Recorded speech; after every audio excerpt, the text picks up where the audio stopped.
Entonces yo creo que no hace falta presentación, pero están delante de una doctora, una doctora en Biblia, pero no solamente una doctora en Biblia, sino también una mujer de fe. eh, pues, y ayer la disfrutamos un montón y está dispuesta a dar todo lo que tiene a nosotros y más adelante también. Así que si quieren hacer un grupo solo para estudiar con Lisa, saben que podemos contactarla sin problema porque además no solamente sabe, sino que además es generosa, muy generosa y yo creo que es una buena pedagoga, como decía Pilar, tremenda pedagoga, ¿no? Cómo nos enseña una cosa que puede ser compleja de manera muy sencilla, ¿no? Y cómo automáticamente todos salimos ayer con unos lentes nuevos para poder leer la Biblia, ¿no? Entonces, Lisa, bienvenida. Esta ya es tu casa. Yo creo que de aquí ya no puedes salir más, ¿no? Y todos estamos encantados, encantadas de volverte a escuchar. Hoy Lisa nos regala no es una segunda parte, ¿verdad? Ella tiene muchísimo material, pero tuvo que escoger. Y bueno, nos va a hablar del Nuevo Testamento. Esto es un poco tema de su tesis doctoral, ¿verdad, Lisa? Ujú, ¿No? ujú, ujú. Mujeres en la iglesia de Pablo. Y escuchen bien, profetas, diáconos, ¿ya? Patronas, apóstoles y maestras. Sin mucho más a tardar esto, Lisa, es tuya la palabra. Muchas gracias, muchas gracias. Más que todo, bueno, la verdad es que prefiero siempre ser hermana, ¿verdad? Solo soy doctora porque mis hermanas me enviaron a estudiar, pero soy hermana, hermana de todos, ¿verdad? Esa es mi aspiración, ser hermana verdadera. Voy a enviarles por medio del chat si quisieran saber más y si pueden leer inglés. Entonces, gratuitamente, gracias a Loyola University Chicago, mi disertación está en el Internet y al escribir mi nombre ah, ah, completo con Ephesians en inglés, entonces pueden tener acceso a mi disertación. Entonces acabo de escribirlo en el chat. Y el capítulo 5 es el capítulo sobre Pablo. Entonces lo que presumo hacer hoy es ofrecerles un poquito de ese capítulo sobre Pablo. La verdad es que al estudiar Pablo al fondo, pues me enamoré de él, ¿verdad? Porque él sí quería vivir como Jesús le mostró. Y entonces, ya, vamos a ver, vamos a ver. Yo quisiera ofrecerles el Pablo verdadero y cómo Pablo se ha sido interpretado después de su muerte. Entonces, son dos Pablos distintos, ¿verdad? Bueno, entonces me dan eso de compartir bueno, eso, qué bueno. La pantalla tengo esto. Antes de comenzar con Pablo, yo quisiera muy rapidito comenzar con contestar las preguntas que alguien me hizo ayer sobre Dios como mujer. Bueno, yo no dije nada acerca de Dios como mujer. Entonces, ¿qué dice Oseas 11:9? Soy yo Dios y no varón, no ish en el hebreo. Y yo creo que podría decir lo mismo. Soy yo Dios y no isha. Entonces, Dios es más allá del género humano. Nosotros pensamos en términos de género, pero Dios es más allá de nuestra capacidad humana de pensar, ¿verdad? Entonces, cuando hablamos de Dios, tenemos que andar con mucha humildad, ¿verdad? Porque la verdad es que el lenguaje humano no le alcanza a lo que Dios es. Y aquí en Deuteronomio 32, versículos 6 y 18. Versículo 6 habla de Dios Padre. No es Él tu Padre, el que te creó, el que te hizo y te dio consistencia. Pero en 18 se ve otra cosa, verbos que son de mujer, que son de madre. Despreciaste la roca que te engendró y el verbo allí, yalad, en hebreo, es solo lo que puede hacer una madre. Y olvidaste al Dios que te dio a luz. Entonces eso es cool, dar a luz. Entonces Dios como padre y madre en el mismo capítulo bíblico. Y números 11 y 12, cuando Moisés dijo a Yahvé, ¿acaso he sido yo quien ha concebido a todo este pueblo? ¿Soy yo quien lo ha dado a luz? Y claro que la respuesta es, no es Moisés quien le ha concebido a todo este pueblo o quien lo ha dado a luz, sino a Dios mismo. Y en Job, otra vez más, vemos a Dios como Padre y a la vez como Madre. ¿Acaso la lluvia tiene padre? ¿De qué vientre nace el hielo? ¿Quién da a luz la escarcha de los cielos? Eso es interesante, ¿verdad? Hablar de Dios como fuente de todo en términos de ambos Padre y Madre. Isaías 43, 46. Entonces, una referencia a Dios como madre, ¿verdad? Que Dios tiene un vientre materno, ¿verdad? A quienes he llevado desde el vientre materno. Y Dios como progenitor sin género en Oseas 11, 1 a 4. Bueno, claro que a veces, por ejemplo, eso de Isaías 46 se pierde por medio de las traducciones porque no estamos acostumbrados de pensar en Dios así, ¿verdad? Pero los escritores bíblicos de antiguo Israel no tienen problemas de pensar en Dios como Padre y como Madre. Y aquí en Salmo 103, versículo 13, tan compasivo es el Señor con los que le temen como lo es un padre con sus ojos, pero esta palabra compasivo es interesante. La palabra raíz es vientre, rechem. Entonces, tan compasivo, tan rahum es el Señor. Entonces, tiene un compasivo tierno como una madre. Y en Salmo 27, versículo 10, aunque mi padre y mi madre me hayan abandonado, el Señor me recogerá. Entonces, en las escrituras hebreas, Dios es tanto madre como padre. Y esa es la autorrevelación de Dios a una nación sin poder versus las ideas paganas de poder y dominación. Por ejemplo, los griegos. Para ellos su Dios es Zeus, un padre para ser temido y no amado, un padre remoto, un padre severo. Y eso no es el Padre de Jesús, el Abba de Jesús. Es un Padre con amor sin condiciones, un amor incondicional. Es un Padre muy distinto de los padres greco-romanos o los dioses y hombres. Un padre distinto de los dioses de los vecinos de Israel por medio, por el mundo mediterráneo.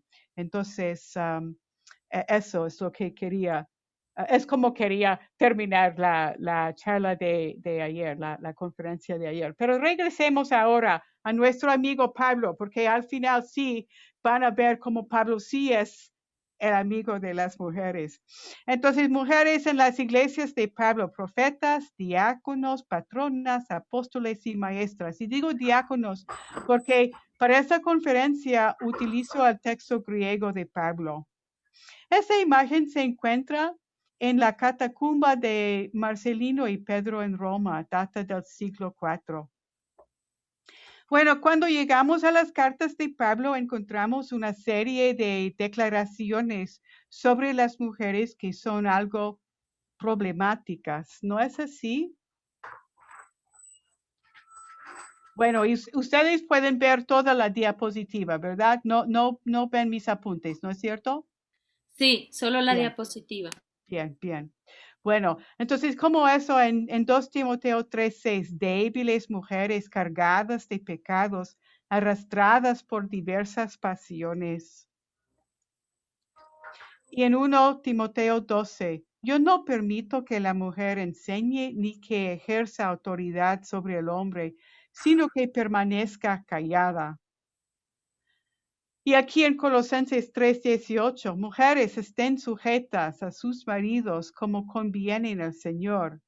Aquí en Colosenses vemos a Pablo afirmando las clasificaciones tradicionales de género greco-romanas que esperaban la subordinación de las esposas a los esposos.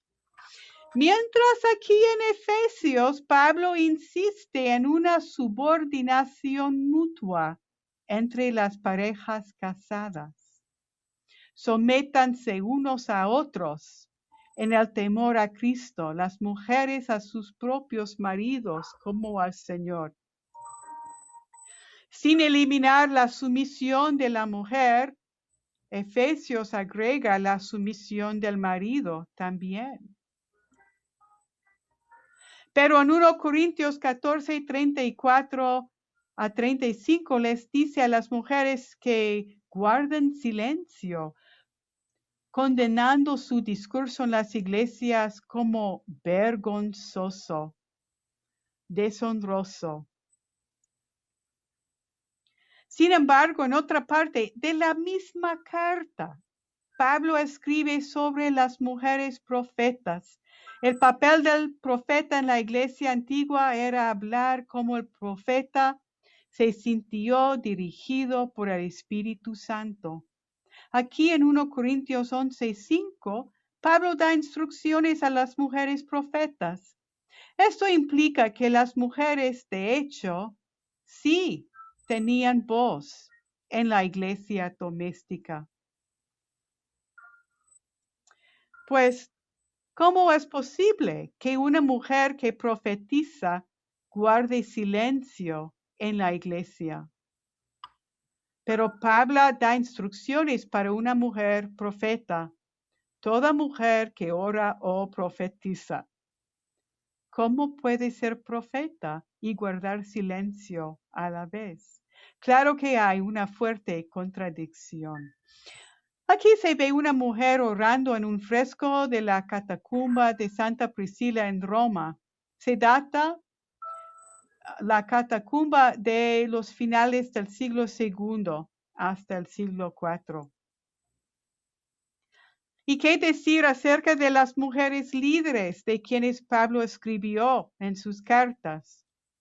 Estas imágenes de mujeres en el cristianismo primitivo son de varias catacumbas cristianas. Claro que son inspiradas por el papel de mujeres en las cartas de Pablo y en Hechos de los Apóstoles. ¿Y qué de las mujeres de las cuales Pablo escribe en sus cartas?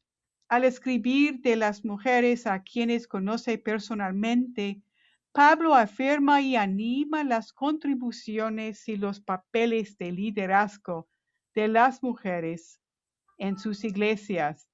Y también habla con respeto y admiración de los riesgos que estas mujeres han asumido juntas con los líderes varones por el Evangelio. De hecho, cuando Pablo escribe de estas mujeres a quienes conoce personalmente, es claro que él mismo las estima, las respeta y valoriza mucho sus trabajos y esfuerzos como colaboradoras. Los títulos que les da son llamativos: diácono, patrona e incluso apóstol.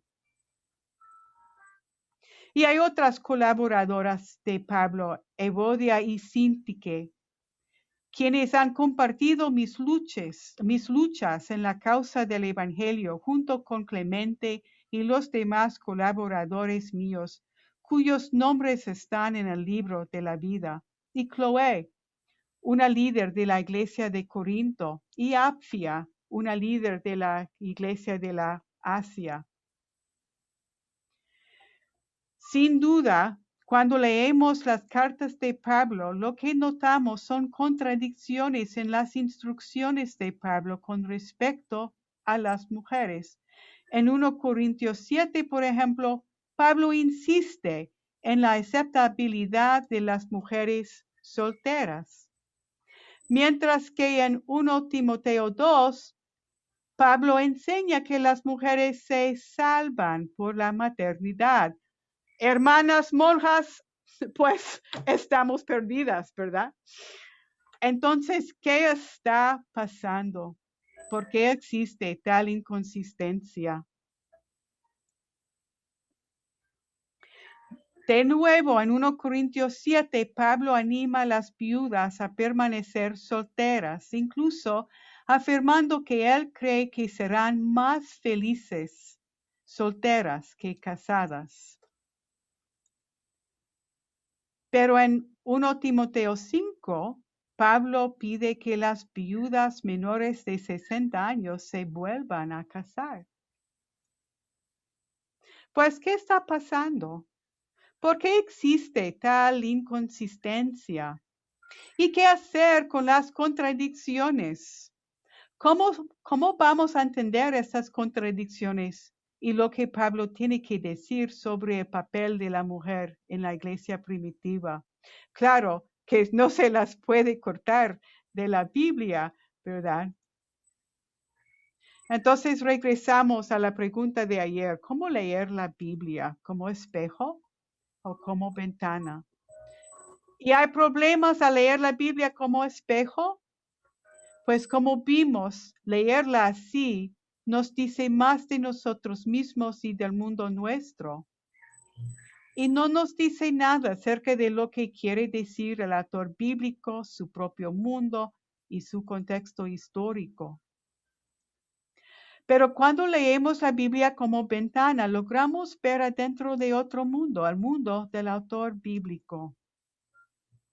Y al penetrar el mundo del autor bíblico, salen nuevas luces y entendimientos. Bueno, de lo siguiente, ¿cuáles excluirían ustedes en cuanto a las mujeres en el mundo antiguo? ¿Verdad? Pueden ver esas, y voy a regresar a algunos, ¿verdad? Voy a regresar a esta lista en unos momentitos, ¿verdad? Pero pueden ver esa lista de papeles y de las cuales excluirían a mujeres. Bueno, por ejemplo, si fueran a decir, pues, obispos, claro que las mujeres no eran obispos en el mundo antiguo. Platón escribió de episcopai, que es la palabra, bueno, obispo viene de episcopos en griego o episcopus en latín, episcopos en griego, que simplemente significa inspector. Platón habla de mujeres inspectoras. Bueno, no digo que esas episcopai no digo que tuvieran el mismo papel que los obispos hoy en día. No estoy diciendo eso, ¿verdad? Pero lo que digo es que en su forma original la palabra significó inspector y había mujeres con ese papel, mujeres inspectoras. De hecho, la literatura antigua, igual que la arqueología, habla de mujeres presbíteras y mujeres magistrados cívicos, con eso, con el sustantivo masculino, utilizando para mujeres el sustantivo masculino. Voy a hablar de eso en unos momentos más. También había mujeres gladiadoras, mujeres músicas y artistas, filósofas, escritoras y autores, o autoras en español, ¿verdad? Incluso atletas. Y los evangelios dicen que Jesús tenía mujeres discípulas. Y lo interesante es que no hay evidencia del mundo de Jesús, en el mundo del siglo I, de que hubiera otro maestro quien habría aceptado a mujeres como discípulas. En el siglo I, Jesús es el único. Lucas nos da una lista de las mujeres discípulas de Jesús, dándonos sus nombres. Lo único es que, contrariamente a esta foto, las mujeres se habrían agregado en grupo aparte de los varones. No había una mezcla así entre varones y mujeres. Los varones habrían estado en un lado y las mujeres en un grupo apartado al otro lado, así. No se mezclaron como se ve en esta foto. Entonces, esta foto es cosa de cómo pensamos nosotros hoy en día, pero no es como pensaron en ese mundo. Había una segregación entre varones y mujeres. Lucas nos ofrece otros detalles interesantes. Las mujeres también apoyaban a Jesús económicamente.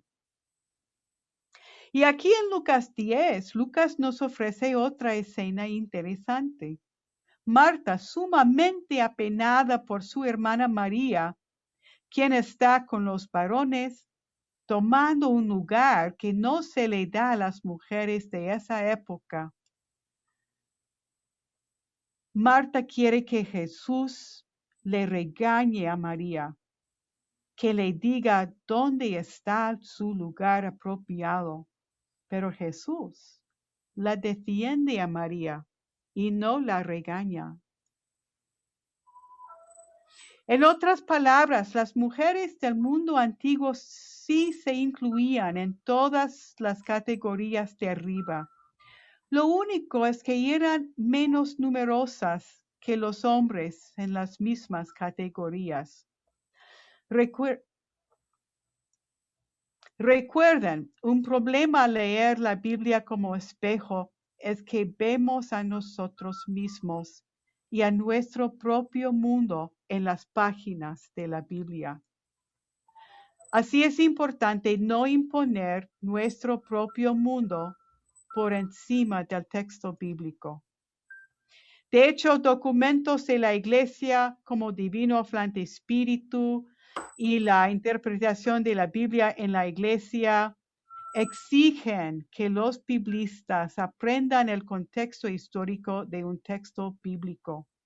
Estos documentos de la Iglesia también requieren que los eruditos utilicen métodos científicos de análisis textual para determinar el texto más original de un pasaje bíblico antes de que los escribas y copistas posteriores lo alteren, lo que era una práctica común en la antigüedad con todo tipo de manuscrito.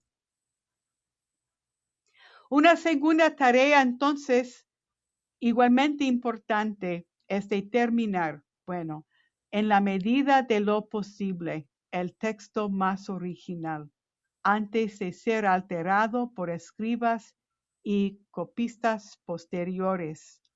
De hecho, la enseñanza oficial de la Iglesia Católica es que el texto original de las Escrituras es el texto inspirado. Divino Aflante Espíritu reconoce que fue una práctica común en la antigüedad que los escribas modificaran los manuscritos a medida que los copiaban. Hicieron esto para que sus lectores los entendieran más fácilmente. Sin embargo, Divino Aflante Espíritu enseña que estas glosas de escribas o adiciones al texto bíblico no son inspiradas. Por esa razón, la Iglesia en su sabiduría insiste en que los eruditos bíblicos pongan el texto más original a disposición de los cristianos de hoy.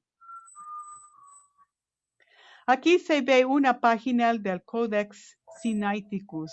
Se pueden ver varias adiciones de escribas en los márgenes, por aquí arriba y por aquí al lado izquierdo, y aquí también se ve más.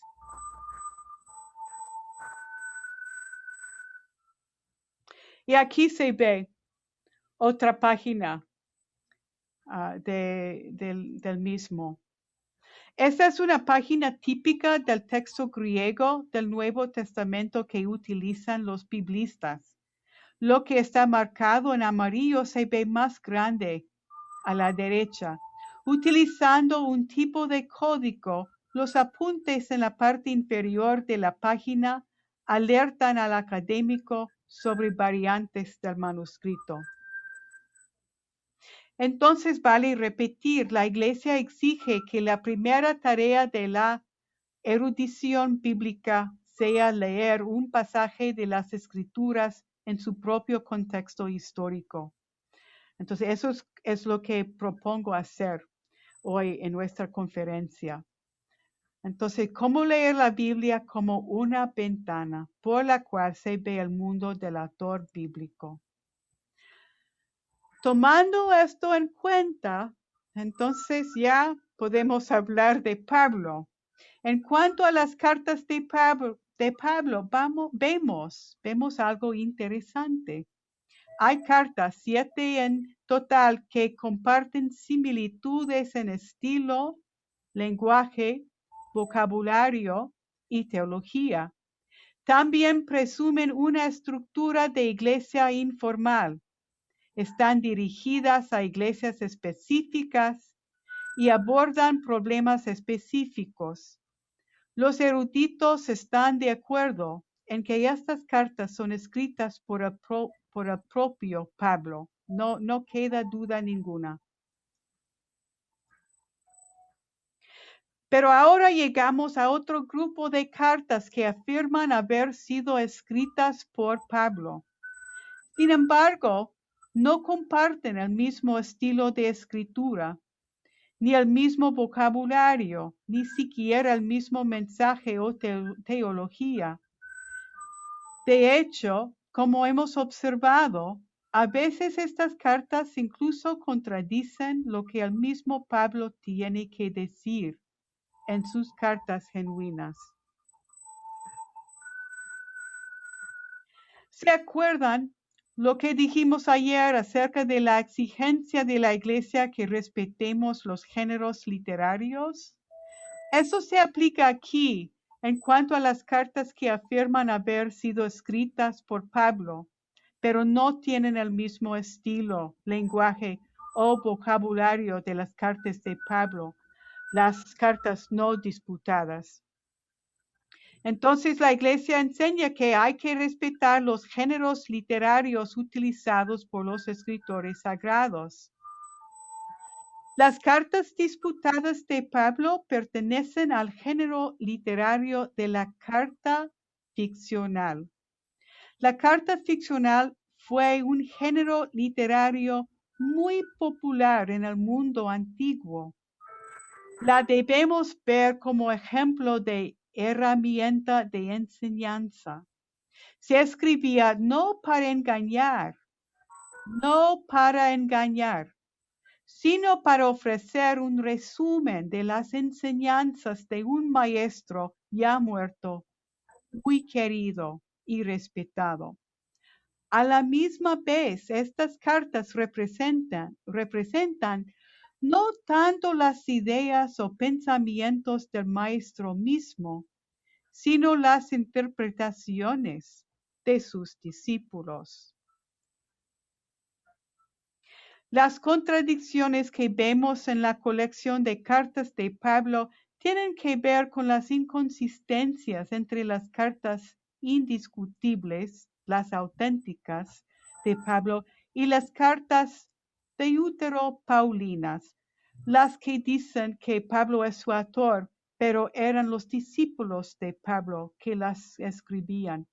Es que en ese tiempo tenían otro concepto de autor, un concepto muy distinto de cómo hablamos hoy, de lo que significa ser autor. Bueno, estas contradicciones se vuelven comprensibles cuando tomamos en cuenta que las cartas de Pablo no fueron todas escritas por el mismo Pablo, sino por los discípulos y herederos posteriores de Pablo, quienes escribieron en nombre de Pablo. Hicieron esto otra vez, para decirlo, no con la intención de engañar, sino para ofrecer a las audiencias cristianas su propio resumen e interpretación actualizada de las enseñanzas de Pablo. Vale repetir, esta era una práctica común en ese tiempo. La iglesia primitiva consideró estas cartas como valiosas y dignas de conservarse, aunque las generaciones posteriores de cristianos comprensiblemente las confundieron con las cartas auténticas de Pablo, como hacemos a menudo incluso hoy. Hoy en día, las cartas de útero paulinas siguen siendo apreciadas y valorizadas por la iglesia junto con las propias cartas de Pablo. En sus cartas auténticas, Pablo muestra muchísimo valor por las mujeres, quienes beneficiaban mucho su ministerio. Como ya hemos visto, ese valor se ve en su modo caluroso de hablar de ellas. De interés especial es el gran grupo de mujeres de Pablo que Pablo menciona en Romanos 16. Particularmente la forma en que Pablo las describe o las saluda. De las 29 personas mencionadas, Pablo se refiere a 9 mujeres por nombre. La alta estima y el valor de Pablo por estas mujeres, cuyo ministerio ha sido de gran beneficio para él, es evidente en la forma respetuosa y cálida en la que se refiere a ellas. Febe, diácono y patrona. Prisca, una compañera de trabajo que junto con su esposo Aquila arriesgó el cuello por Pablo. María, que ha trabajado muy duro en la iglesia. Junia, quien junto con Andrónico es reconocida por Pablo como pariente, compañera de prisión y prominente entre los apóstoles, y que precedió a Pablo en su fe en Cristo. Trifena y Trifosa, que trabajan en el Señor, y sus nombres son interesantes porque son nombres de prostitutas, Trifena y Trifosa. Y hay que tomar en cuenta que esclavas en ese tiempo tenían que trabajar en los burdeles, ¿verdad? Entonces, no tenían otras posibilidades, ¿verdad? Entonces, pero no sabemos la historia de ellas, ¿verdad? Pero Trifena y Trifosa son nombres de mujeres forzadas de trabajar en burdeles. Y también habla Pablo de la amada Pérsida, que ha trabajado duro en el Señor, junto con Julia y Olimpa. Pablo se refiere aquí a las compañeras misioneras y colaboradoras cuyo ministerio dedicado en la iglesia, lo que él reconoce como trabajo duro, es reconocido, valorado y apreciado con entusiasmo. Sus saludos para ellas están al mismo nivel que sus saludos para los hombres y son igualmente sinceros y agradecidos.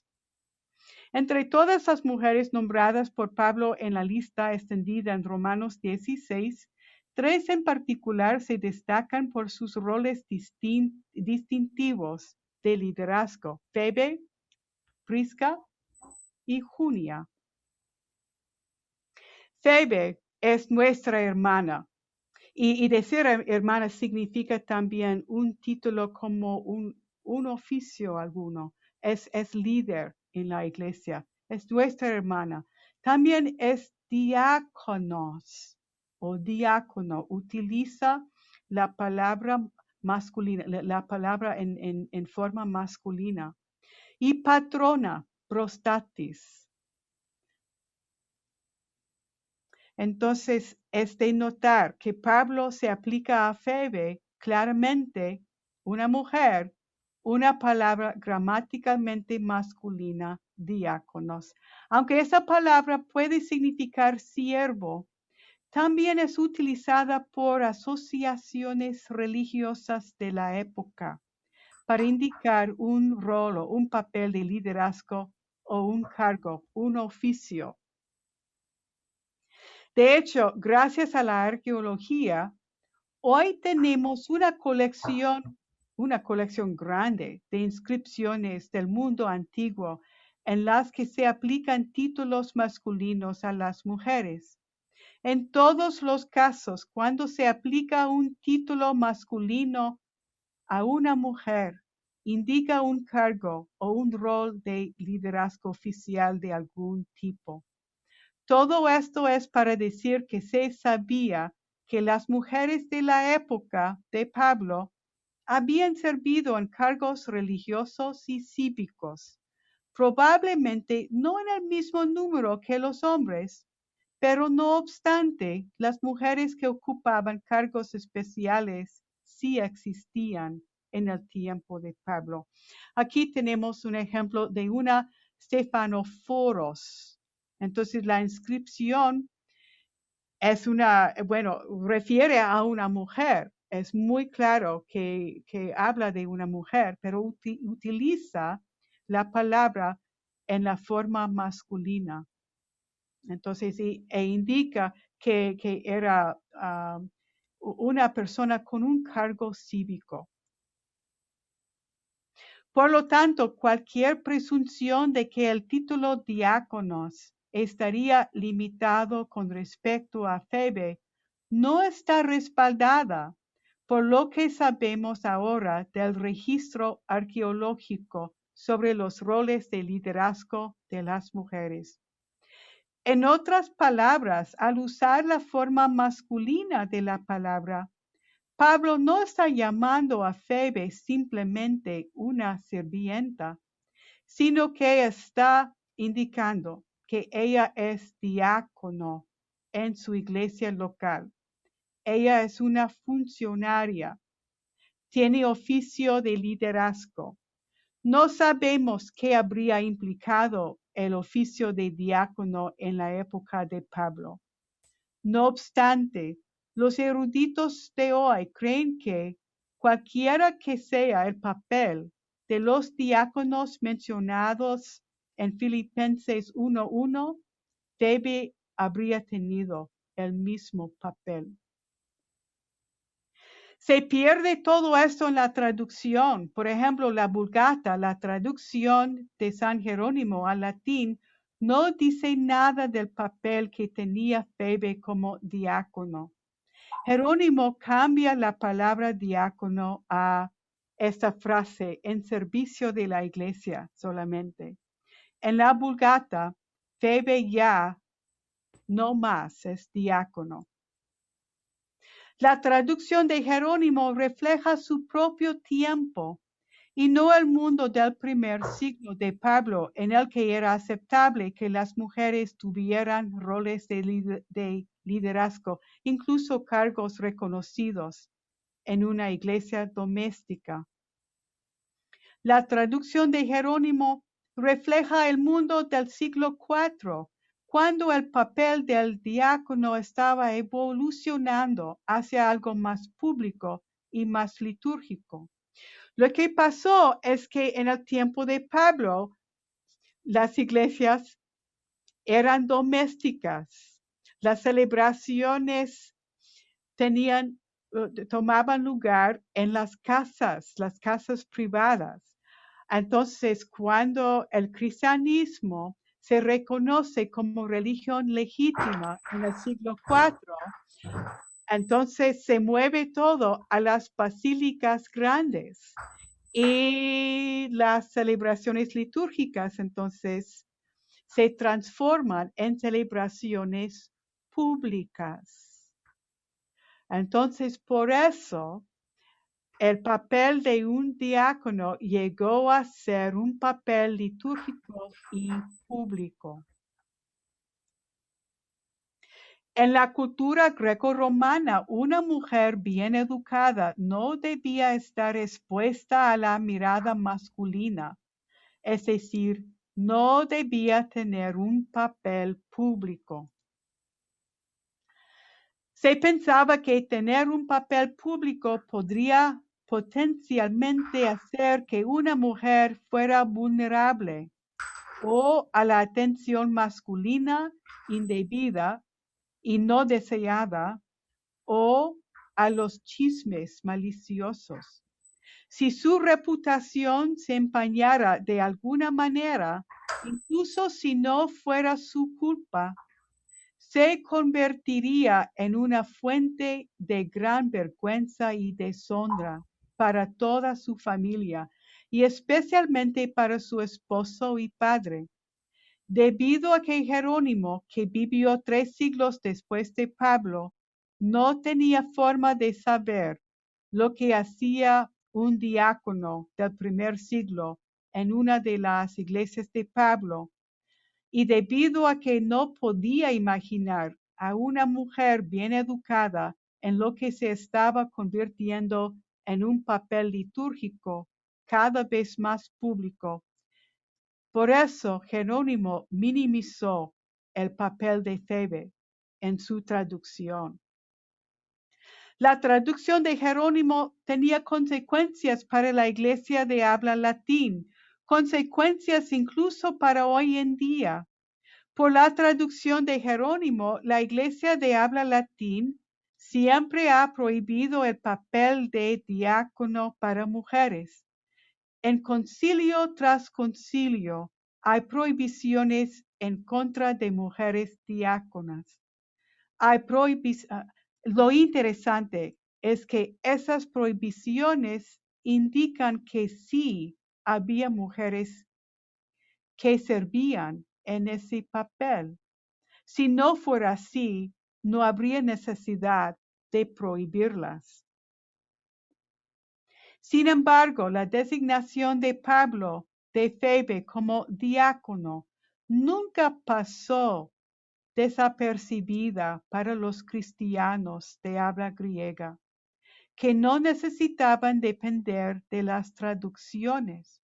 Los padres de la iglesia de habla griego, como Orígenes, por ejemplo, leen Romanos 16, 1 y 2 como la enseñanza de que las mujeres también son nombradas, por lo que dijo Orígenes, autoridad apostólica, a los cargos de la iglesia. Otros, como San Clemente de Alejandría y San Juan Crisóstomo, simplemente presumen la aceptabilidad de las mujeres como diáconos. Quizás porque podía leer el texto original de Pablo sin traducción, la iglesia griega, a diferencia de la iglesia romana, nunca prohibió a las mujeres en el papel de diáconos, llamándolas diaconesas. Pablo también llama a Febe una prostatis, que puede traducirse como patrona o benefactora. Informados por los conocimientos de la arqueología, los estudiosos de los últimos 30 años generalmente han tomado esta declaración de Pablo como una sugerencia de que el patrocinio de Febe benefició a la iglesia en la iglesia de Cencreas de una manera sustancial. Probablemente era líder y anfitriona de la iglesia en Casaí. El reconocimiento de Pablo de Febe como su patrona sugiere que ella financió sus expediciones misioneras. Su patrocinio probablemente también financió a otros misioneros. Entonces ella era la patrona o la mecena de Pablo, económicamente apoyando su ministerio y sus misiones. Sin embargo, al igual que con el término diáconos, este término también ha sido problemático para los traductores posteriores hasta nuestros días. Lo que es un sustantivo en el propio texto griego de Pablo, prostatis o patrona, se convierte en el verbo ayuda en la Vulgata de Jerónimo. Una vez más, la Vulgata reduce el papel de Febe, esta vez de una patrona que apoya económicamente los esfuerzos misioneros de Pablo, a alguien que simplemente ayuda. No obstante, la arqueología ha ofrecido pruebas repetidas de que las mujeres en todo el mundo mediterráneo del siglo I servían de hecho como mecenas, patronas y benefactoras, incluso de los hombres, y que podían actuar independientemente de sus maridos, como vemos aquí con Febe. También Pablo quiere saludar a Prisca y a Aquila, sus colaboradores en Cristo Jesús. Entonces, como sabemos de Hechos, que Prisca o Priscila en Hechos de los Apóstoles tenía un papel muy importante en la iglesia primitiva. De particular interés son estos saludos de Pablo a dos equipos de marido y mujer, Prisca y Aquila, y en versículo 7, Andrónico y Junia. En Romanos 16:3 se menciona a Prisca antes que a su esposo, y eso es raro. Sugiere que ella tenía un estatus más alto que él, ya que la práctica habitual en ese momento habría sido mencionar primero el nombre del esposo, no el de la esposa. Pablo describe a ambos juntos como un equipo de marido y mujer, como sus colaboradores, compañeros misioneros que arriesgaron su propia seguridad por Pablo. Pablo también implica que estos dos eran conocidos por todas las iglesias de los gentiles, lo que sugiere que eran colaboradores cercanos de Pablo y estaban involucrados en sus muchas iglesias misioneras gentiles. Para cuando se escribe Romanos, estos dos líderes están en Roma y albergan una iglesia en casa allí.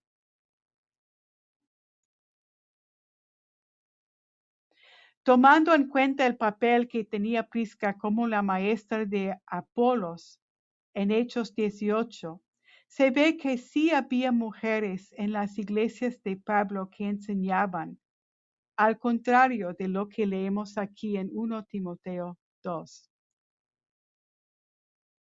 La tercera mujer de interés en Romanos 16 es Junia, a quien Pablo llama destacada entre los apóstoles.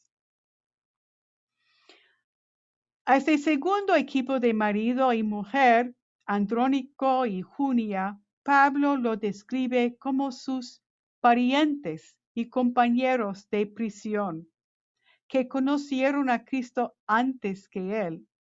De hecho, Pablo declara que son prominentes entre los apóstoles.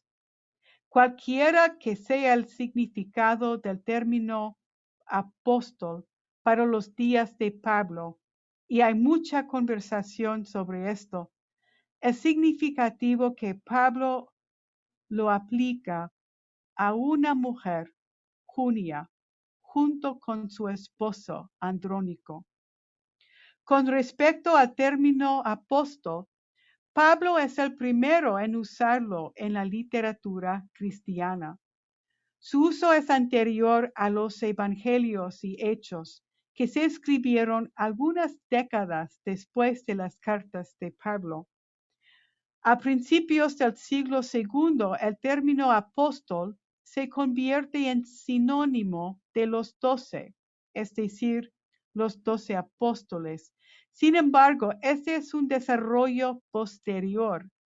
La palabra apóstol en sí misma simplemente significa uno que es enviado. Cuando Pablo usa el término apóstol, lo dice como alguien que ha visto al Señor resucitado y ha sido enviado por el Señor resucitado para dar testimonio de la resurrección. Por eso Pablo se aplica el término a sí mismo, aunque él no es uno de los 12 originales. El término en esta etapa temprana de la historia cristiana también puede significar un misionero o una misionera que ha sido enviado por una iglesia local. Sea lo que sea que ese término signifique para Andrónico y Junia, sugiere que estos esposos prominentes entre los apóstoles eran considerados apóstoles mismos y líderes importantes en la iglesia primitiva. Algunos eruditos piensan que Junia podría incluso ser la forma latinizada de Juana, una discípula de Jesús mencionada por Lucas que financió los gastos del ministerio de Jesús en Lucas 8:3 y que fue una de las mujeres que fue a la tumba vacía de Jesús junto con María Magdalena en Lucas 24, 1-10.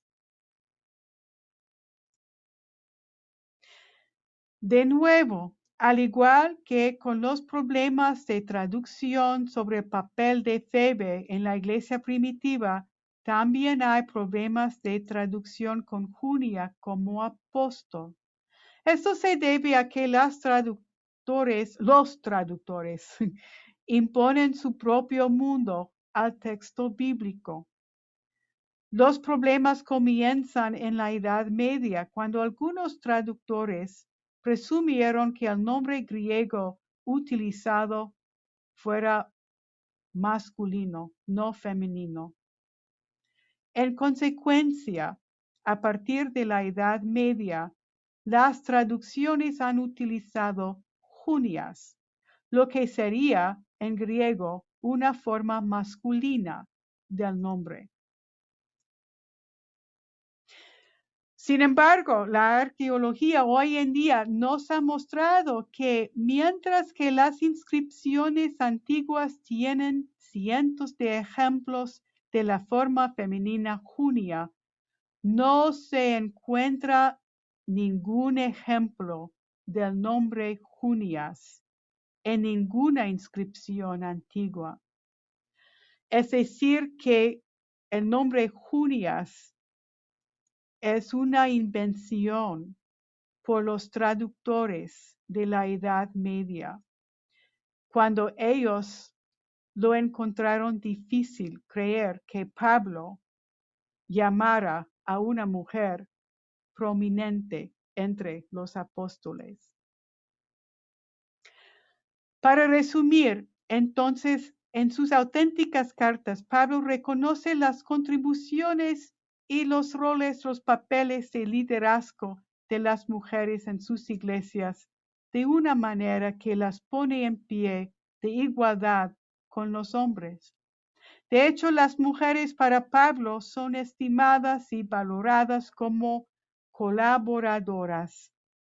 De hecho, en marcado contraste con la sociedad greco-romana, Pablo trata a las mujeres como agentes independientes, además de su conexión con sus parientes masculinos o un tutor masculino. Entonces, las trata como agentes independientes afuera, más allá de su conexión con sus parientes varones.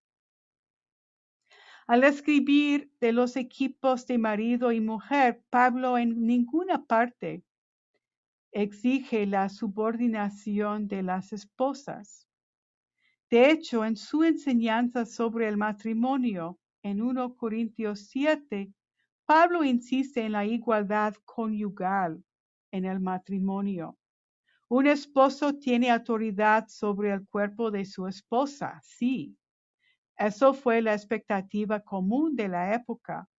Pero una esposa también tiene autoridad sobre el cuerpo de su esposo. Y eso no fue la expectativa común. Un hombre puede encontrar la necesidad de un tiempo aparte para orar, algo que era culturalmente aceptable para que los hombres solo lo hicieran y sin el permiso de sus esposas.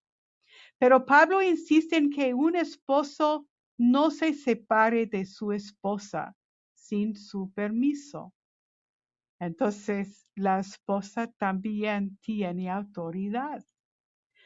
También insiste en que las mujeres tengan la misma necesidad de estar separadas. Insiste Pablo, reconoce Pablo que las mujeres tienen la misma necesidad de estar separadas para orar y que por consentimiento mutuo, el esposo entonces debe darle a la esposa la misma oportunidad. Eso es lo que se llama skole, o el ocio santo. Skole es la raíz, la palabra raíz de la palabra escuela, que una mujer también debe tener la misma oportunidad para el ocio santo como su marido. Pablo es el primero en toda la historia humana para decirlo. Y es la primera persona, o digamos, el primer hombre en toda la historia humana para hablar de la autoridad mutua entre esposos. Y también es el primero decir que una mujer no tiene que casarse. No había mujeres solteras en esa época. De hecho, fue la ley romana que cada joven, si sea varón, si sea mujer, tuviera que casarse por cierta edad. Y también fue la ley romana que cada viudo, cada viuda tuviera que casarse dentro de 2 años de la muerte de su esposo o su esposa. Eso fue la ley del mundo mediterráneo. Y Pablo insiste que una mujer no tiene que casarse. Bueno, y sí, había filósofos que descartaban esa ley de los romanos y se dedicaban a la filosofía como solteros. Y Pablo está diciendo que sí, a las mujeres también se les puede dar este mismo estilo de vida para que puedan dedicarse a las cosas de Dios. Pablo es la primera persona para decir eso en toda la historia. Así se ve la expectativa grecorromana, que la mujer sirviera a su marido. En cambio, como enseña Pablo en Gálatas 5:13, por amor los cristianos deben ser esclavos los unos de los otros. Sírvanse por amor los unos a los otros. Así es que Pablo, a diferencia de otros de su tiempo, cuando da instrucciones sobre las relaciones matrimoniales cristianas, él rechaza dar prioridad a estatus superior o a un género sobre el otro. Para entender esto es importante reconocer la estrategia retórica de Pablo. Comienza por expresar un acuerdo cortés con las ideas tradicionales, mientras estira a sus lectores a pensar más allá de las ideas tradicionales. Entonces Pablo expresa un acuerdo cortés. En cuanto a las cosas de que me escribieron, bueno es para el hombre no tocar a la mujer, que el marido cumpla su deber sexual para con su mujer. Entonces así Pablo estira y estancha a sus lectores, que hay que pensar en su mujer también. No hay que pensar que la mujer deba estar pensando solamente en ustedes. Ustedes también tienen que pensar en sus mujeres, en su mujer. La mujer no tiene autoridad sobre su propio cuerpo, sino el marido. Claro, todos estaban de acuerdo. Eso fue la expectativa greco-romana. Se ve eso en Plutarco, un escritor de casi el mismo tiempo. Él escribió que es el marido quien controla a su mujer, no la mujer quien controle a su marido. Y Plinio el joven escribió, hay gloria suficiente para una esposa que sabe obedecer. Y Aristóteles, entonces, de hecho, las leyes romanas de esa época, las leyes para maridos, las leyes para esposos, esposos y esposas. Entonces, la legislación conyugal, matrimonial de esa época fue basada en Aristóteles. Había ¿cómo decirlo? Un renovamiento de estudios de Aristóteles, y la ética de Aristóteles informaba la legislación romana de ese tiempo. Entonces, por eso Aristóteles tenía mucha influencia en el mundo romano y dijo, hay por naturaleza varias clases de gobernantes y gobernados por naturaleza. Los libres gobiernan al esclavo y el varón a la hembra, a la mujer, y el hombre al niño. Cualquier incumplimiento de esa orden se veía como una amenaza potencial para el buen orden de la polis, la sociedad, o como en la época de Pablo, el Imperio Romano. En estos monumentos funerarios se ve cómo los maridos son mucho mayores que sus esposas. Las casaron cuando ellas tenían, cuando ellos, los maridos, tenían los 25 años o más, y las esposas tenían solo alrededor de 12 años. Eso fue para mejor controlarlas. Una esposa muy joven más fácilmente podría subordinarse a su esposo. Por eso vemos el acuerdo cortés de Pablo. La mujer no tiene autoridad sobre su propio cuerpo, sino el marido. Y asimismo, el marido no tiene autoridad sobre su propio cuerpo, sino la mujer.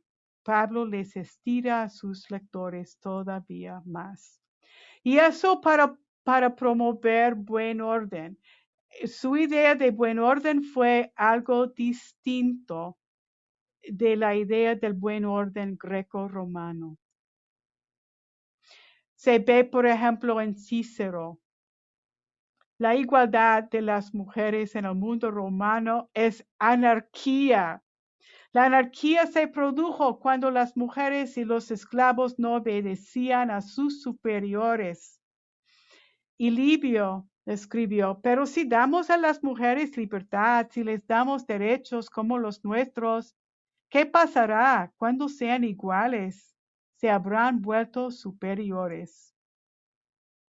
Pero Pablo mismo no escribe nada semejante en sus instrucciones sobre parejas cristianas en 1 Corintios 7. En cambio, a diferencia de otros de su tiempo, Cuando da instrucciones sobre las relaciones matrimoniales cristianas, Pablo rechaza dar prioridad o estatus superior a un género sobre el otro.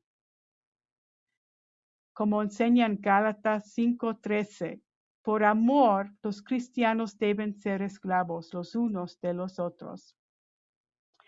Pero no hay problema con Pablo aquí en 1 Corintios 14, 34 y 35. Las mujeres que guarden silencio en las iglesias, porque no les es permitido hablar. Antes bien que se sujeten, como dice también la ley. Aquí hay una referencia a la Torá, pero la Torá no dice nada semejante. Yo conozco la Torá en hebreo y no dice nada semejante. Y si quieren aprender algo, que pregunten a sus propios maridos en casa, porque es deshonroso cuando una mujer hable en la iglesia. Pero estos versos no tienen correspondencia a lo que viene antes y después. De hecho, gramaticalmente, este pasaje funciona mejor en griego sin estos versos. La palabra para solo unos en griego, solo a ustedes, por ejemplo, es plural masculino. Solo a ustedes es plural masculino en griego. Sin embargo, si se refiriera solo a las mujeres, habría sido femenino. Habría sido en griego solo unas, pero es solo a unas, pero es solo a ustedes. Es difícil decirlo en español, pero ese solo a ustedes es en la forma masculina en griego y no en la forma femenina. Esta es una pista entre muchos que estos versículos no eran parte del texto original de Pablo. De hecho, gramaticalmente, este pasaje funciona mejor en griego sin estos versos y se ve como solo a ustedes refiere entonces a 2 o 3 profetas. Podemos quitar estos 2 versículos y no perder nada del significado de este trozo bíblico. Y también los manuscritos antiguos no están de acuerdo en cuanto a dónde se ponen los versículos 34 a 35. Entonces, aquí, por ejemplo, se ve el Codex Sinaiticus y hay un espacio antes y después de estos versículos. Algunos manuscritos tienen estos versículos después del versículo 39, mientras otros los tienen después del versículo 33. No están de acuerdo los manuscritos dónde poner estos versículos. Sin embargo, si fueran originales del propio texto de Pablo, habría un acuerdo común entre todos los manuscritos antiguos con respecto a la colocación de estos versos. No hay ninguno. Y 3, estos versículos contradicen lo que Pablo dice en 1 Corintios 11. Como ya dijimos, ¿cómo es posible que una mujer que profetiza guarde silencio en la iglesia?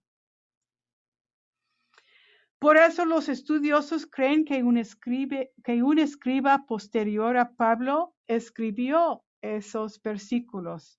Fue una práctica común en todo tipo de manuscrito del mundo antiguo, como hemos dicho. Hemos visto cómo Divino Aflante Espíritu reconoce esta práctica de los escribas del mundo antiguo. Entonces vemos que 1 Corintios 14:35 es muy parecido a lo que se ve en los escritos de alguien de la misma época, Juvenal. Las mujeres no deben tratar de ser oradoras públicas, no deben usar dispositivas retóricas, no deberían leer todos los clásicos, deberían haber algunas cosas que las mujeres no entienden.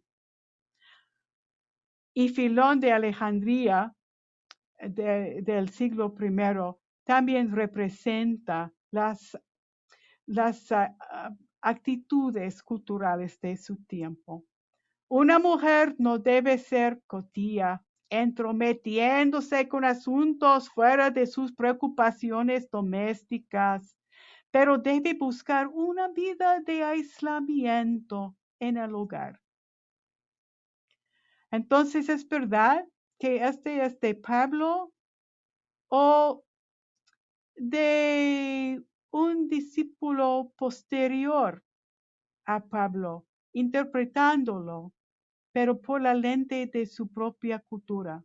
Que la mujer aprenda calladamente con toda obediencia. Yo no permito que la mujer enseñe ni que ejerza autoridad sobre el hombre, sino que permanezca callada.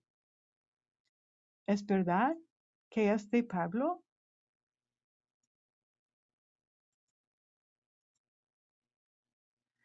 Y Pablo mismo no piensa más así, pues todos ustedes son hijos de Dios mediante la fe en Cristo Jesús. Porque todos los que fueron bautizados en Cristo, de Cristo se han revestido. No hay judío ni griego, no hay esclavo ni libre, no hay hombre ni mujer, porque todos son uno en Cristo Jesús.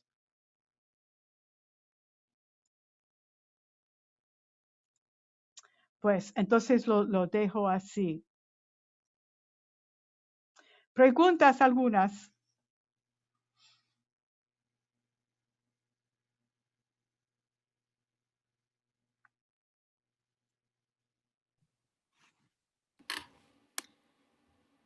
Muchas gracias, Lisa.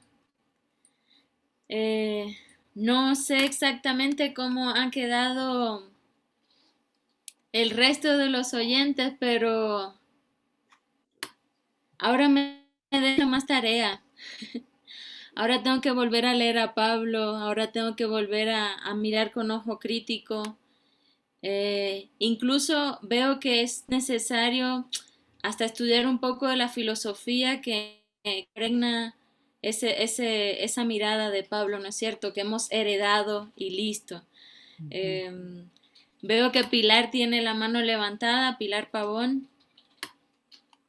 Muchas gracias, Lisa, pero me quedo igual que Ana Mari. Yo que pensé que sabía un poquito de estos asuntos, resulta que hay que volver a leer, a estudiar, porque de verdad a veces leemos igual las cartas de Pablo y a mí me ha llamado mucho la atención ese gran machismo. Y siempre lo que he dicho es que en el contexto en el que se escribió estos libros era una sociedad machista, casi parecida a la nuestra. Pero con lo que tú dices, es el único, es el primero de los varones que más bien da mucho valor a la mujer. Y eso, como digo, pues solo se lo entenderá haciendo todo este estudio que tú has hecho, Liz. Que de otra manera yo sí dije, bueno, Pablo es una maravilla, en fin, pero igual como su realidad, como la sociedad en la que le tocó vivir, también machista, ninguno se salva. Entonces me quedo igual como con ese deseo de verdad, de desaprender lo aprendido. Sí, lo que pasó es que, bueno, yo podría darles otra hora, ¿verdad? Para explicar lo que pasó. Y no es para culparle a la iglesia primitiva, es para entender el porqué. Pero sí, lo que pasa es con tiempo, Pablo es romanizado después de su muerte. Entonces, hay personas que redactan sus cartas, que las editan y las romanizan a la vez y más que todo inconscientemente. Pero lo que pasa con Pablo es eso, con su experiencia de Jesús resucitado. Entonces, él llega a saber lo que es la naturaleza que Cristo nos da. Y esa naturaleza de Cristo, cuando estamos bautizados, tomamos, recibimos la naturaleza de Cristo. Y es la misma naturaleza que se les dan a los varones bautizados y a las mujeres bautizadas. Es la misma naturaleza. Y no es la naturaleza de la que hablaba Aristóteles. Entonces, cuando Pablo habla de sarx, está pensando en la naturaleza como la imaginaba Aristóteles, ¿verdad? Entonces, Pablo dice, no, eso ya no es de ustedes, porque han recibido una nueva naturaleza, la naturaleza de Cristo. Y como dice Efesios, hay que dejar crecer a su madurez la naturaleza de Cristo que hemos recibido con el bautismo.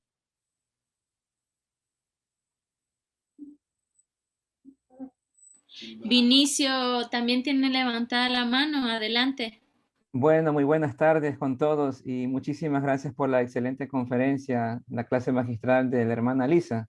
Me ha encantado muchísimo y en verdad como el pensamiento de Pablo es totalmente revolucionario, totalmente Sí, liberador sí, con respecto a la mujer, incluso no sé si con respecto a cómo en ese tiempo estaba muy marcado la relación entre amo y esclavo, ¿no? Pablo también creo que fue uno de los primeros en romper esa mentalidad o así esa es. concepción.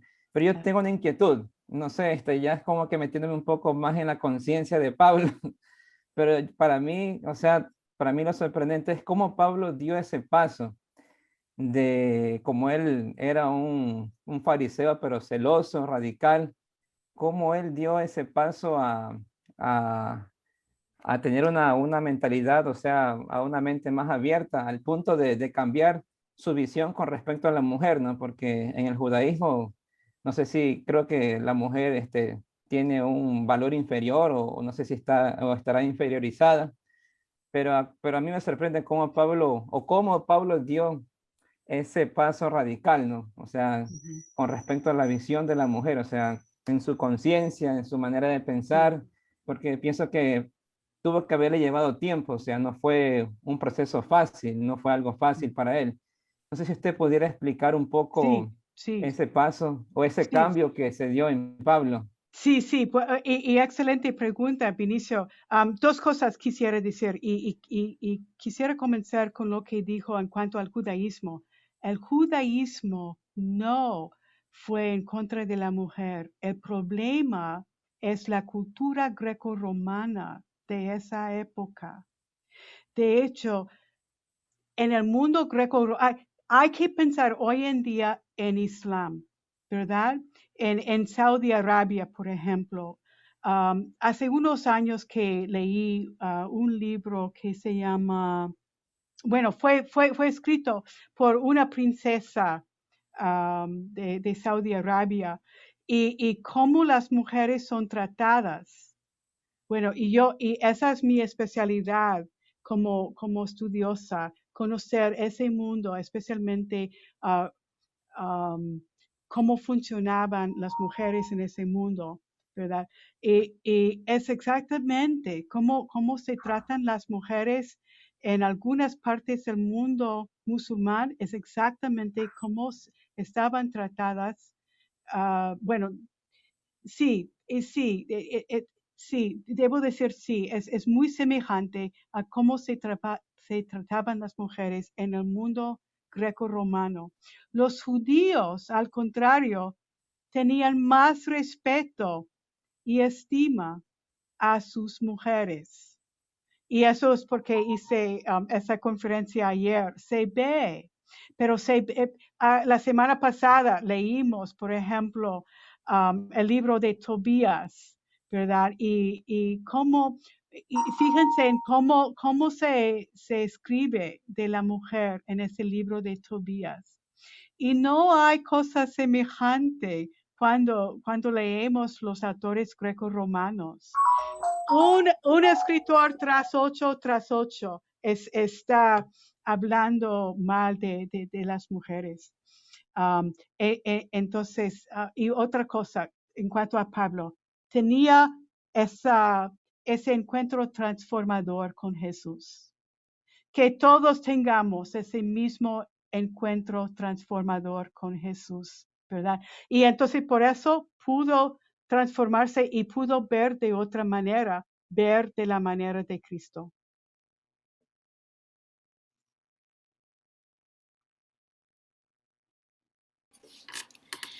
Hay varias personas con las manos levantadas. Solo les recordamos que podríamos ofrecer unos 5 minutos más y si no, tienen que anotarse en un curso que nos vamos a inventar con Lisa porque esta hora es muy poco, ¿ya?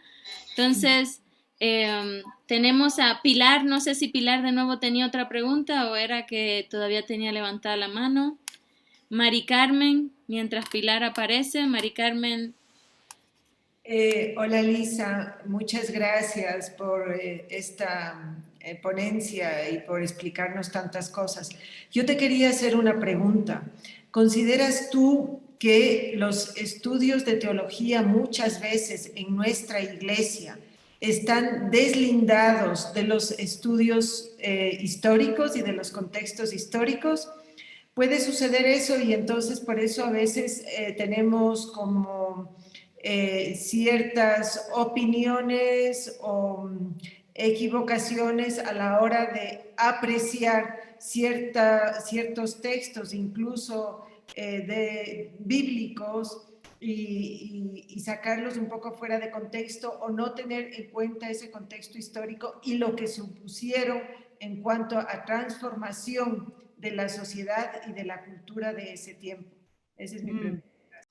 Muy buena pregunta. Bueno, tengo que admitirles que desconozco la conversación teológica en español, ¿verdad? Lo que acabo de mostrarles es algo que se ha desarrollado en el mundo de habla inglés desde hace como 30, 40 años. De hecho, lo que les dije para nosotros no es nada nuevo. Pero otra cosa, digo esto, yo tuve 2 cursos con Padre Gustavo Gutiérrez de Perú. Y él, bueno, digo eso, esos 2 cursos me transformaron. Y los tuve antes de ir a El Salvador como misionera. Entonces, lo que hace Padre Gutiérrez es recobrar la historia. Pero otra cosa es que hoy en día sabemos más de la historia que hace 10 años o hace 20 años, ¿verdad?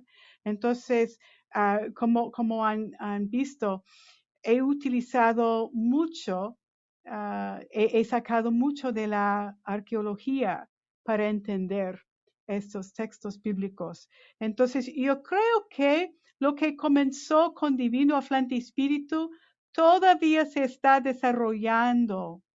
Y bueno, un árbol fuerte fue sembrado y todavía se está cultivando, pero no ha llegado a su madurez. Estamos todavía en lucha, ¿verdad? Estamos todavía en camino. Sí, Mario, Chávez también estaba pidiendo la palabra, ¿sí? María Isabel anda pidiendo la palabra. Mario, por favor, después de María Isabel, puede ser. Y con estas 2 preguntas, lamentablemente cerramos, pero solo por el momento, ¿de acuerdo? Solo por este tiempo, manténganse conectados y de seguro Lisa nos acompañará otra vez. Sí, muchas gracias. Lisa, un gusto conocerte desde ayer. Excelente, felicitaciones y sobre todo agradecida por lo que nos has compartido. Pablo, hace muchos años, muy pequeña, muy joven, leí yo Pablo, me cautivó, pero como pasaron los años, me enojó, porque en el mundo, sobre todo en México, tenemos una iglesia jerárquica muy conservadora y siempre los textos que más se usan son los textos que no son de las auténticas, vamos a decir, no de las auténticas, sino de las 7 cartas de Pablo. Descubrir hace un tiempo estas cosas en parte que tú ya nos has compartido, pero hoy sobre todo agradecerte porque le sumas a cosas que desconocía, ¿no? Por ejemplo, que Pablo es el primero que nombra apóstoles, ¿sí? Eso es muy importante para mí, es un dato sumamente interesante.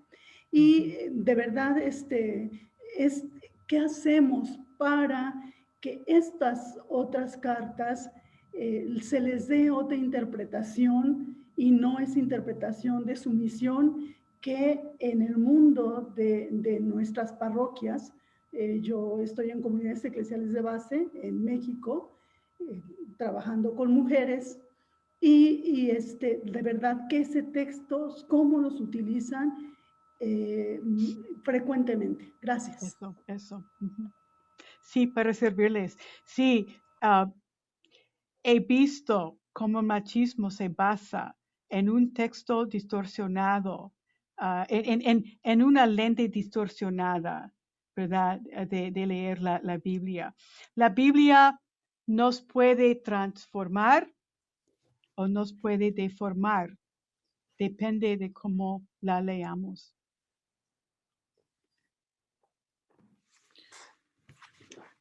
Bueno, yo quiero agradecer por este espacio. Creo que también como varón a uno le enriquece mucho esta reflexión. A mí me queda una duda el hecho de que cómo las deuteropaulinas que topan estos temas difíciles desde el punto de vista de la revelación, ¿no? O sea, cómo ir abordando ese punto y hasta qué punto también Pablo, si es que en la charla se decía, ¿no? Que los autores de las deuteropaulinas tienen el pensamiento de Pablo, pero ahí también yo puedo hacer la pregunta inversa. ¿Será que Pablo también en algún momento tenía esta concepción? Porque por algo podemos pensar que se escribieron esas partes, ¿no? Y finalmente yo creo que nos invita a resignificar mucho, porque por ejemplo este texto donde dice que las mujeres deben estar obedientes es el texto que se lee en la liturgia en la Sagrada Familia. Entonces miren cómo se nos presenta también el modelo de familia, ¿no? Creo que es bastante importante como ir resignificando eso. Bueno, y muy buena pregunta, porque hay que leer Colosenses 3 con Efesios 21. Sean sumisos unos a otros. Y también a la luz de 1 Corintios 7, cuando Pablo insiste en la autoridad mutua. Y no solamente es autoridad sexual, ¿verdad? Porque ellos tienen que pedir permiso a sus esposas cuando quieren apartarse para orar, ¿verdad? Entonces, él está hablando de una autoridad mutua entre esposos. Él no puede utilizar la palabra igual, porque hablar de igualdad en la mujer habría sido un problema. Podría hablarles acerca de las leyes romanas de esa época, ¿verdad? En otra sesión con ustedes, ¿verdad? Para explicárselo mejor, ¿verdad? Pero sí, él tenía que enfrentarse con la cultura de su tiempo. Y la verdad, en cuanto a las deuteropaulinas, vemos en Efesios una resistencia a Colosenses. Efesios dice, bueno, un momentito, tú estás haciendo algo, tú estás agregando el concepto de amor, que el marido ame a su esposa, pero hay que ser más fiel a Pablo. Pablo nos dijo en Gálatas 5:13 que hay que servirnos mutuamente. Entonces, no es solamente, bueno, no vamos a quitar la sumisión de la mujer, pero sí vamos a agregarle la sumisión del marido a su mujer para ser fiel a Pablo. Entonces vemos aún en las cartas de útero paulinas cómo esa conversación seguía. Entonces, ojalá, necesito ayuda, que alguien traduzca al español mi disertación, ¿verdad? Porque eso se explica en capítulo 2 y capítulo 6 de mi disertación, ¿verdad? Cómo Efesios quería conservar como algo precioso la herencia de Pablo y no quería perder nada, a pesar de tanta presión greco-romana, tanta presión cultural.